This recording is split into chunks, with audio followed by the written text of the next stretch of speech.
Bueno, sé que están cansados, han tenido una jornada académica muy fuerte, voy a tratar de ser realmente breve. Voy a hablar de un tema que todos conocemos, pero al cual no le hemos puesto atención. Voy a hablar del papel de los abogados en el proceso de independencia. Nosotros siempre hemos creído que la independencia es un hecho militar. La independencia es fundamentalmente un hecho jurídico y a eso es lo que me voy a referir ahora. Vamos a partir de un punto. ¿Cómo lo paso de acá, perdón? ¿Cómo lo paso?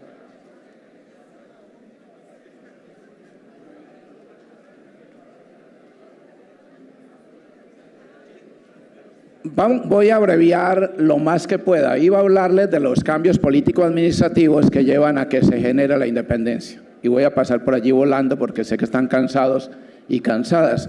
Pero creo que es necesario saber qué es lo que se independiza.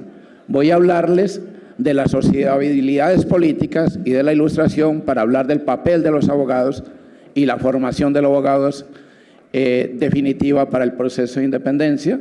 Y voy a hablarles, por último, del proyecto autonomista y de la independencia.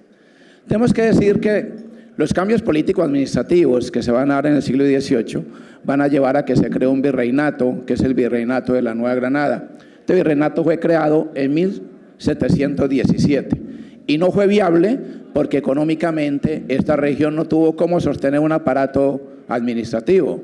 Luego, si nosotros lo miramos desde el punto de vista territorial, nos damos cuenta que el virreinato de la Nueva Granada tiene 3 espacios: la Capitanía General de Venezuela, el Nuevo Reino de Granada y la Presidencia de Quito. Tenemos 3 espacios que luego van a ser 3 espacios nacionales que están integrados en una historia común. Pero en ese espacio también tenemos unos espacios judiciales que se traslapan. Tenemos la Audiencia de Panamá, que cubre todo el territorio que va desde la Mosquitia hasta la frontera del Chocó. Tenemos la Audiencia de Santa Fe, que va a cubrir el territorio de la Capitanía General de Venezuela y el centro y norte del país. Y vamos a tener la Audiencia de Quito, que se va a entrar en el territorio granadino, en lo que vamos a conocer como el territorio de Popayán. Ese mapa que ustedes ven allí, si hacemos abstracción de lo de Venezuela y la Audiencia de Quito, es lo que es la República de Colombia en los momentos de la independencia. Y este fue el trabajo de los abogados: darle cuerpo jurídico y darle autonomía y soberanía a ese territorio. Pero para crear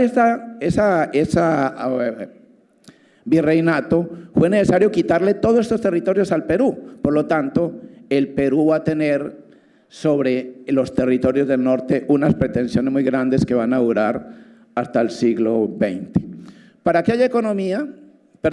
haya autonomía es necesario que haya economía, y tenemos unos ciclos mineros. No voy a insistir sobre esto, pero les voy a decir que ese territorio que vimos tan grande era un territorio muy pobre, y era muy pobre a pesar de que tenía la producción de oro más importante de todo el imperio español. Y esto es lo que van a ver los abogados, que son el grupo de intelectuales más importantes del periodo colonial.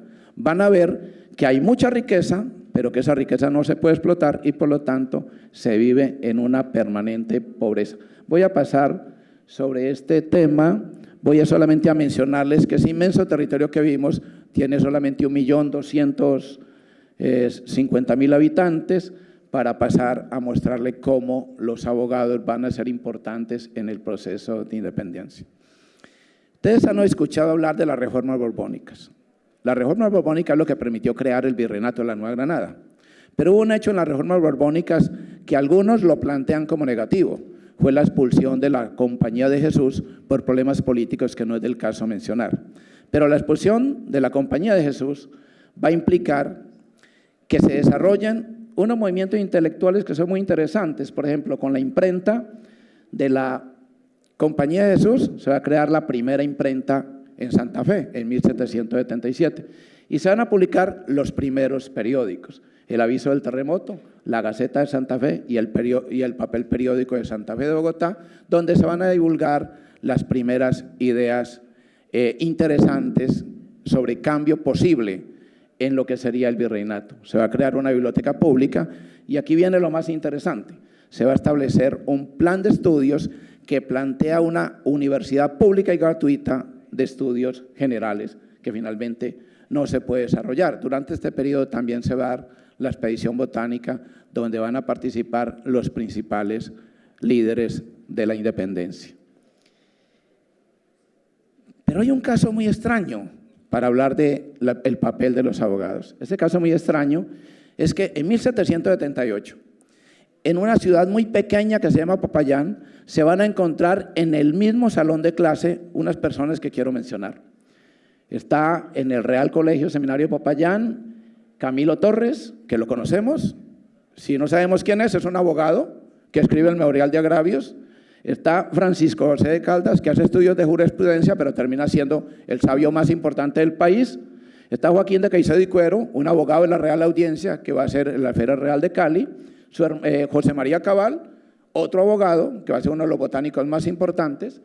Va a estar José María Céspedes, un cura botánico muy importante.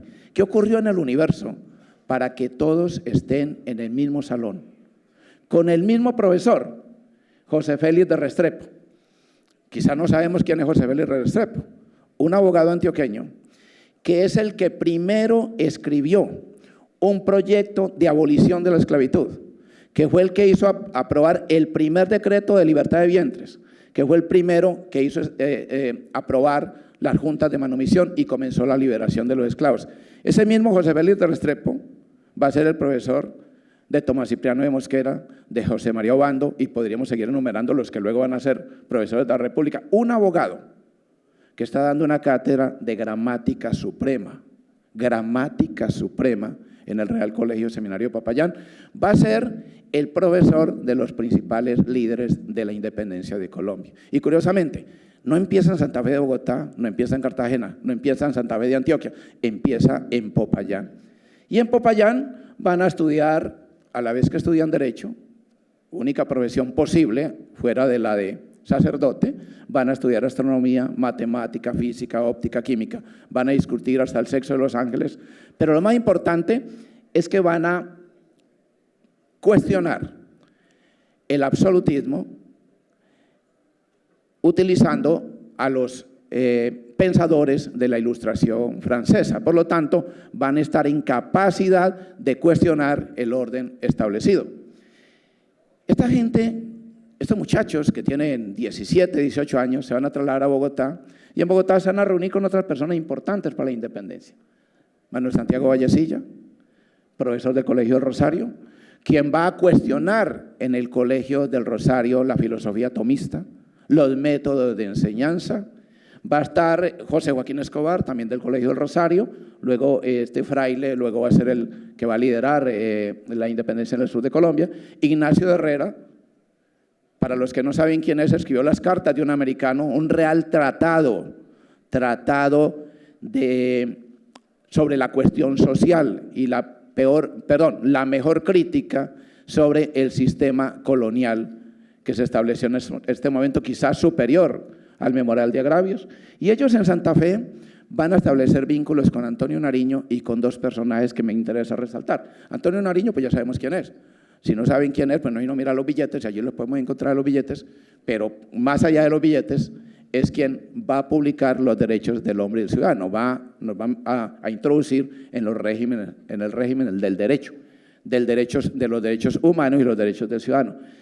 Pero hay dos quiteños, Eugenio de Santa Cruz y Espejo, que es un médico ecuatoriano, un indígena, que vino preso a Santa Fe, tuvo Santa Fe por cárcel, porque cuestionó el orden colonial. Y el otro personaje es un comerciante, que es Juan Pío Montúfar, el marqués de Salvalegre, quien va a tener un negocio muy importante, que es el traslado del situado fiscal a Santa Fe. Como es un gran comerciante y el situado fiscal a Cartagena, trasladar el situado fiscal es una gran actividad comercial porque simplemente rematan las rentas, en lugar de traer el dinero traen grandes mercancías, las venden en todo el camino y traen el dinero a Cartagena. Eso le va a permitir establecer una red muy importante con los principales pensadores del nuevo Reino de Granada. Y eso lo va a vincular entonces en algo que es muy interesante. En Santa Fe hay un movimiento ilustrado, destacado e importante. se va a establecer una sociedad económica de amigos del país, que todavía existe. Pues esta gente va a ir a Quito y va a hacer lo mismo, va a establecer una sociedad económica de amigos del país de Quito. En Santa Fe se va a fundar un periódico, el Papel Periódico de Santa Fe de Bogotá en el 91. Ellos van a Quito y van a fundar el Papel Periódico de Santa Fe, de las Primicias de Quito en 1792. Va a haber una asociación filosófica donde se van a discutir diversos temas de política, de sociedad, de cultura, que se llama el Arcano Sublime de la Filantropía en Santa Fe. Pues van a ir a Quito y van a establecer la Escuela de la Concordia. Aquí en Santa Fe van a conspirar y Nariño, Francisco Antonio Sea, Cabal, Francisco Tovar, bueno, esta gente que está conspirando van a ser apresados y enviados a Cádiz. Pues en Quito no van a conspirar tanto, pero van a crear un proyecto autonomista que va a definir nuestra independencia en Quito. No se define en Santa Fe, no se define en Cartagena, no se define en Antioquia, se define en Quito. Y van a crear un proyecto autonomista que finalmente lleva a que algunos de ellos sean apresados y uno de ellos muera en la cárcel. Miremos el proyecto autonomista. El proyecto autonomista se da en una coyuntura especial. Y esa coyuntura especial es que en 1808 Napoleón invade España, apresa al rey de España y el rey de España va a perder la soberanía. La soberanía reside en tres principios, se los voy a recordar, sé que ustedes lo saben mucho más que yo: la defensa del reino, la defensa de la religión, la defensa de la patria. Son los tres principios rectores de la soberanía. Si el rey está preso, perdió la soberanía y por lo tanto es asumida por una junta que es la Junta Gubernativa de España de Indias, que exige que se le jure, que se le haga juramento de reconocimiento. ¿Por qué hay que darle juramento? Porque la soberanía es individual. Y los individuos libres, los hombres iguales, delegan la soberanía en esa junta. Y había que hacerlo además porque si no se entraba en un pecado, que era haber jurado en vano, la abjuración. Entonces había que jurarlo y esto implica una contraprestación. Reconocer a la junta implicaba que deberían haber delegados a esa junta por parte de las provincias americanas. Aquí tenemos un problema de desigualdad y perdonen que corra tanto, sé que están cansados y voy a terminar rápido. Era necesario hacerlo, ¿por qué? Porque si no se le da representación a los americanos en esa junta, la junta no sería reconocida. El problema es que en España se le dio reconocimiento de delegado, un delegado por provincia, mientras que en América se estableció un delegado por 3 provincias. Si lo miramos desde el punto de vista político, los americanos tenían una desigualdad mayúscula y lo miramos desde el punto de vista social, significaba la superioridad de los españoles en una relación de 3-1 que nadie estaba dispuesto a aceptar. Lo segundo, esto lleva a que se den elecciones en muchas partes, si bien los delegados de estos territorios no fueron a España, solamente fueron los de Quito, se van a crear una serie de documentos que son las instrucciones a los delegados y se van a establecer 3 principios rectores, que son 3 principios rectores de la Revolución Francesa, 3 principios de la Ilustración: la lucha por la igualdad, la libertad y la fraternidad. En todo este ambiente, lo que vamos a tener una serie de conspiraciones. Y aquí es donde viene el papel interesante de los abogados granadinos. Voy simplemente a leer unos apartes de unas cartas. Por ejemplo, el 5 de noviembre de 1808, cuando está hablando de juntas, Manuel Santiago Vallecilla le escribe a su primo Ignacio Herrera, hablando de la posibilidad de establecer unas juntas en estos territorios. No existía todavía, no se había dado el 20 de julio, por supuesto, estamos hablando de mucho antes. Dice: a mí me parecería, sería esto convenientísimo en las circunstancias actuales. Habría en el mismo centro del reino una contención para el despotismo de los que gobiernan y pronto recurso para liberarse de la opresión y la injusticia. Podría esto todavía traer 1000 ventajas que se dejan muy bien advertir y no pudiendo escaparse a la penetración de usted, omito su expresión que no puede tampoco fiarse a la pluma. Es decir, estos abogados ya están cuestionando el orden establecido. Y aunque no lo dicen expresamente, ya están conspirando para lo que se viene. La independencia fue un proyecto pensado, creado, proyectado por abogados. Y esto tiene que quedar claro. Y terminan con una frase: están llenos de miedo, está hablando de los funcionarios coloniales, se teme lo que por acá ni aún se sueña siquiera. Ojalá que el mejor de los españoles llegara en fidelidad y unión al rey, al inferior americano. Pero hay más conspiraciones. Camilo Torres le escribe a su tío, don Ignacio Tenorio, que es oidor en la audiencia de Quito. Y mire la fecha en que le escribe: 29 de mayo de 1809. Mire lo que le dice: los reinos y provincias que componen estos vastos dominios son libres e independientes, y ellos no pueden ni deben reconocer otro gobierno, ni otros gobernantes que los mismos reinos y provincias se nombren y se den libre y espontáneamente, según sus necesidades, sus deseos, su situación, sus miras políticas, sus grandes intereses. Está aplicando todos los principios del derecho, ¿está? Claramente establecido. Y continuamos. Joaquín de Caicedo y Cuero le escribe a su primo, doctor Santiago Vallecilla, el 29 de junio de 1810, que disuelto el Consejo de Regencia no tenga derecho a establecerse en nuestro continente, no pueda reclamar posesión, que nosotros entonces seamos árbitros para elegir la forma de nuestro gobierno, atemperándose a nuestros usos, costumbres y carácter.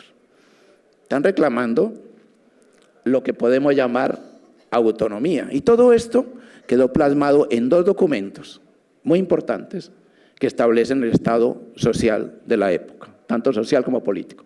Ignacio Herrera escribe Reflexiones que hace un americano imparcial al diputado de este nuevo reino en 1809. Camilo Torres escribe el Memorial de Agravios en 1809. Todos tuvieron el mismo profesor, José Vélez de Restrepo, en el mismo curso de Gramática Suprema de Popayán.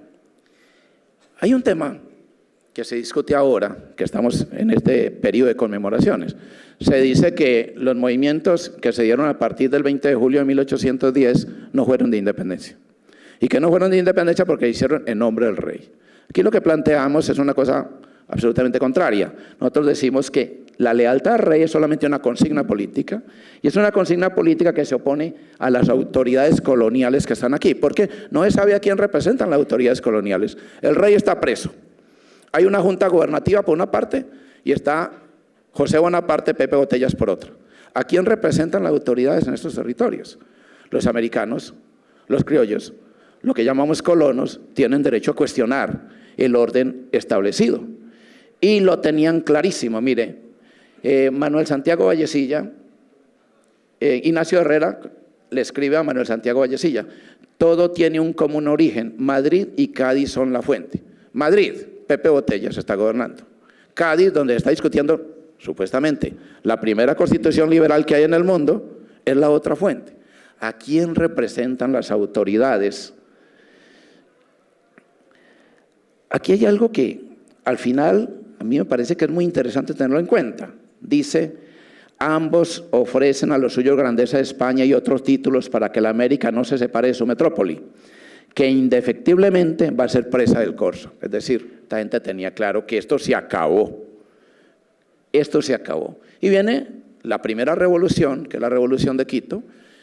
Quito, como ustedes saben, pertenece a la Nueva Granada, forma parte integrante de este territorio y por lo tanto lo que allí se hace va a impactar el resto del territorio. El 3 de agosto de 1809, una alianza entre la iglesia, el ejército y la nobleza criolla va a deponer las autoridades y va a imponer el primer gobierno criollo en una junta efectivamente independiente. ¿Qué es lo que plantean? Convertir a Quito en una región autonómica que incluyera Popayán y Panamá, la zona minera del Chocó, y que tuviera una comunicación propia con el mar por la región de Esmeraldas. En lo político sería una capitanía general, independiente por lo tanto de Nueva Granada y de Perú. Los quiteños la tenían clara, clarísima. El problema es que cuando se quieren llevar el Chocó, se están llevando el territorio más grande del nuevo Reino de Granada. Se están llevando ni más ni menos que la zona aurífera más importante de todo el imperio español en el mundo. En el mundo. Todavía no se han descubierto las minas de California. Por lo tanto, esta es la zona aurífera más importante del mundo. Eso se estaban llevando. Se estaban llevando la salida de la Nueva Granada hacia el Pacífico. Estaban llevando el único puerto posible, que es nuestro único puerto, que es el puerto de Buenaventura. Se estaban llevando Panamá, donde estaba la otra audiencia. Los quiteños la tenían clarísima. Y lograron establecer un proyecto, y ante ese proyecto, por supuesto, recibieron el rechazo de las gobernaciones que le eran sufragáneas, que era la de Cuenca, Guayaquil, y la que no le era sufragánea solamente tenía una vinculación judicial, que era la de Popayán. Y por supuesto los quiteños, en un hecho desproporcionado de inmadurez política, mandaron un ejército, invadieron Popayán y fueron derrotados. La primera batalla de la independencia va a ser esta de Funes, ahí cerca a Pasto, el 16 de octubre de 1809, van a ser derrotados. Los peruanos ven la posibilidad de recuperar el territorio, invaden Quito, detienen a la gente de la Junta y luego, en un desafortunado intento por liberarlos, la gente del batallón de Quito va a matar, bueno, de quiteños por liberar a su gente, el batallón de Lima va a matar a todos los quiteños, que estaban presos. Durante este contexto lleva a que se dé un acto de independencia, que es el 3 de julio de 1810. Y quiero simplemente mencionar algo. Los movimientos de independencia no fueron autónomos. El de Quito fue pensado, ya vimos las cartas, se pensó con un movimiento que debería darse en Cali, otro en Cartagena y otro en Santa Fe. Nosotros sabemos la conspiración que hubo en el Observatorio Astronómico para que esto hiciera, pero los caleños se desesperaron porque Santa Fe no se movía a dar el golpe y hicieron un acta de independencia. Ese acta de independencia lo hicieron por la demora que había en Santa Fe para elegir la Junta. Aquí está clarito. En Santa Fe aún no se ha elegido la Junta, pero no lo dio usted que se verifique luego y cuándo no a la llegada de Villavicencio. Todos están esperando que llegaran los comisionados regios para establecer sus juntas. Santa Fe se demoró, Cali se movió antes, lo hizo, y ante el movimiento de Cali, Santa Fe tuvo que hacerlo. Y viene el 20 de julio de 1810, se establece una junta y comienza la independencia. La independencia entonces, nos guste o no admitirlo, es un acto jurídico. Se establece una junta de gobierno que tiene que constituirse como autoridad soberana. Y esto es lo que tenemos que tener claro, es un acto jurídico con el cual comienza la independencia, y aunque a nosotros nos han vendido la idea de que la independencia es solamente un hecho militar, ahora estamos celebrando los hechos militares de la independencia, tenemos que saber que la independencia es ella con otro acto jurídico, que es la Constitución de Cúcuta de 1821. Y si bien no se logra totalmente, le da piso jurídico a lo que viene, que es la creación de un Estado republicano que va a tener una misión, que es crear una sociedad republicana. Aquí no estamos en Europa, aquí es el Estado el que crea la sociedad, no es la sociedad la que crea el Estado. Por eso lo importante es lo jurídico para definir la sociedad que se va creando. Continuamos. Miren lo que plantean para justificar la independencia. No hemos sido más que unos colonos, miserables esclavos, bestias de carga. Y se vienen los actos de soberanía.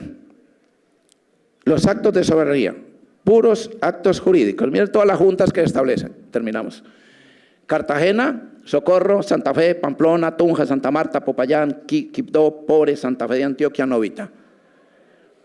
Juntas soberanas por todas partes que van a reasumir la soberanía. Y estas juntas comienzan a darse colegios electorales y constituyentes, comienzan a darse constituciones. Vamos a tener 8 constituciones: Cundinamarca, Tunja, Pamplona, Antioquia, Cartagena, Popayán, Mariquita, Neiva. Y se va a establecer el primer proyecto de creación de Estado unitario, que es la propuesta que se hace de las Provincias Unidas de la Nueva Granada en 1811, al cual no se adhiere Cundinamarca, y comenzamos nuestro periodo conflictivo de patria boba, que algunos pues no lo quieren admitir. Pero lo importante aquí es que tenemos un acto soberano, y ese acto soberano se ratifica en unas constituciones. Y aquí viene la guerra de independencia. La guerra de independencia comienza como una guerra civil entre las Provincias Unidas y Cundinamarca. Finalmente, voy a abreviar sobre esto porque ya no tenemos tiempo y sé que ustedes están cansados. Esto va a llevar a que al fin Nariño domine sobre las ciudades confederadas y comience el proceso de liberación de las provincias del sur. Nariño va a avanzar hacia el sur y va a ser apresado en Pasto, y luego comienza lo que podemos llamar la independencia de Colombia. Solamente quiero terminar con un punto. No quiero mencionar las ciudades confederadas del Valle, quiero mencionar las guerras de independencia, porque sé que no tenemos tiempo. Y bueno, van a tener un texto, creo que entregamos, van a tener un texto donde esto está planteado. Las patrias bobas fueron guerras civiles, pero las guerras civiles en algunos sitios tuvieron connotaciones muy diferentes a como tuvo el conflicto entre las Provincias Unidas de la Nueva Granada y Cundinamarca. En el Valle del Cauca se va a dar un gobierno, creo yo, muy interesante, que es el de las ciudades amigas y confederadas del Valle del Cauca, que se va a establecer el 1 de febrero de 1811. Ese establecimiento es el que va a hacer que se dé la guerra de independencia, ya no las de la patria boba, aquí sí con los españoles. Y se va a dar la primera batalla de la independencia, bajo Palacé, marzo 28 de 1811. Se va a dar incluso la primera batalla naval de la independencia, la de Iscuandé, en enero 29 de 1812, y luego una serie de combates que van a terminar con que los primeros patriotas, toda esta generación de abogados van a ser fusilados. Luego viene la campaña de Nariño. La campaña de Nariño va a terminar también con el apresamiento de Nariño, pero luego se viene lo que llamamos la época del terror. La época del terror no comienza en 1816, como nos vende la historia oficial colombiana hasta el momento. En realidad la época del terror comienza en 1813. ¿Y comienza por qué?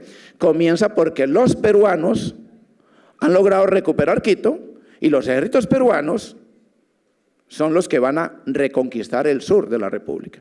Y es allí donde comienzan a matar a todos los patriotas. ¿A quiénes matan? Abogados. Yo sé que ustedes son abogados, pero estos prepararon el proyecto, dieron su vida por ese proyecto y merecen todo el reconocimiento. Idearon el nuevo Estado y dieron su vida por ese Estado. Finalmente se da la reconquista. Bueno, iba a hablar de la Constitución de Cádiz, no hay tiempo. Viene el famoso sitio de Cartagena, se establecen los tribunales de guerra y comienza el otro ciclo de época del terror. Pablo Morillo, en 1816, fusila lo más granado de la intelectualidad granadina y finalmente se da la guerra, la campaña libertadora que va a ser Bolívar a partir de 1819, dura 70 días y es una campaña exitosa que nos enmascara, esta campaña libertadora, el papel de los abogados. Lo que sigue es el Bicentenario. Y el Bicentenario nos plantea nuevos actores y nuevos escenarios. Un escenario es la guerra, el otro escenario es el espacio del derecho, el espacio jurídico que permite crear la República de Colombia. Dejo allí, les pido disculpas por haber corrido tanto, pero realmente sé que ustedes están muy cansados. Muchas gracias.